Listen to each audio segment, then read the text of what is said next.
কেরা জানি কইছিল আমি মাহমুদুল্লাহ আনফিট চলি না। গতকালকে তোরা কি আমার খেলা দেখোস নাই? তুই এমনটা করবি কখনো ভাবতে পারি নাই। গতকালকে তোর একটা বাউন্ডারি আমাদের মুখে এসে আঘাত করছে। এইবার তো শুধু মুখে আঘাত করছে, পরের বার ফুসফুস, কিডনি এবং কলিজাতে আঘাত করবে। এবারের বিপিএল এ এরকম ইনিংস যদি তুই আর কোনোদিন খেলিস তাহলে তোরে আর জাতীয় দলে নিমু না।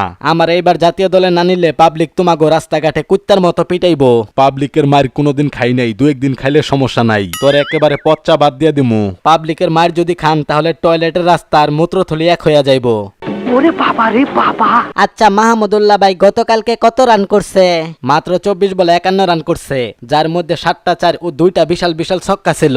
বাপরে বাপ, এই বয়সেও এরকম? আমি তো অবাক হয়ে গেলাম।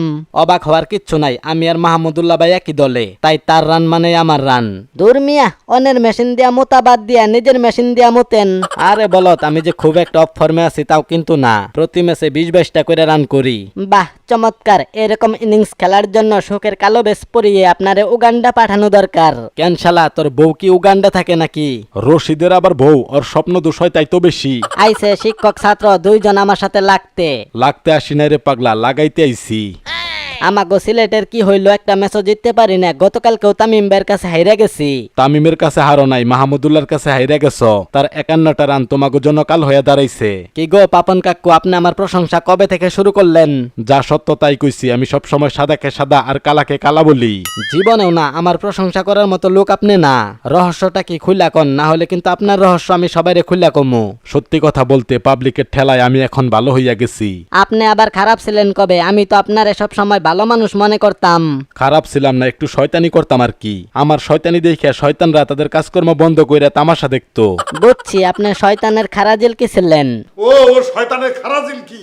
যাই হোক, গতকাল গ্যালারিতে বৈশা মাহমুদুল্লাহ ভাইয়ের খেলা দেখলাম, এতটাই ভালো লাগছে যে মনটা জুড়াইয়া গেছে।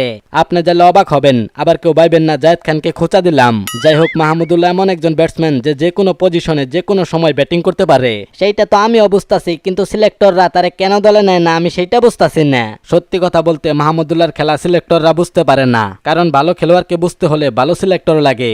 ও আচ্ছা, সেই জন্যই তো তাহলে নুরুল শামীমরা এত বেশি চান্স পায়। ধরছো ঠিক, 10-এ 10 পাইছো।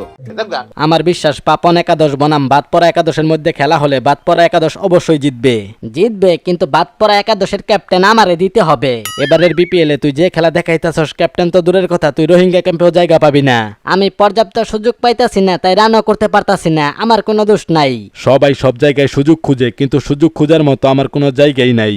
আচ্ছা পাপন কাকু, আপনি আমারে বলেন তো, ডিম আগে নাকি মুরগি আগে? সেইটা বলতে পারবো না, তবে তোরে টি-20 দলে নিতে হবে সবার আগে। পাবলিকের পেদানির ভয়ে পাপন কাকু তো দেখে একদম ঠিক হইয়া গেছে।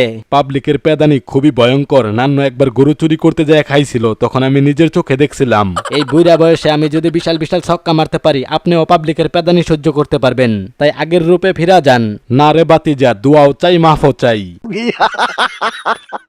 যাই হোক, বিসিবির উদ্দেশ্যে একটা কথাই বলতে চাই, যদি দলের ভালো চান তাহলে দ্রুত মাহমুদুল্লাহ রিয়াদকে টি-20 দলে নিয়ে নেন। তার রিপ্লেসমেন্ট এখনো বানাতে পারেন নাই, হয়তো সামনেও পারবেন না।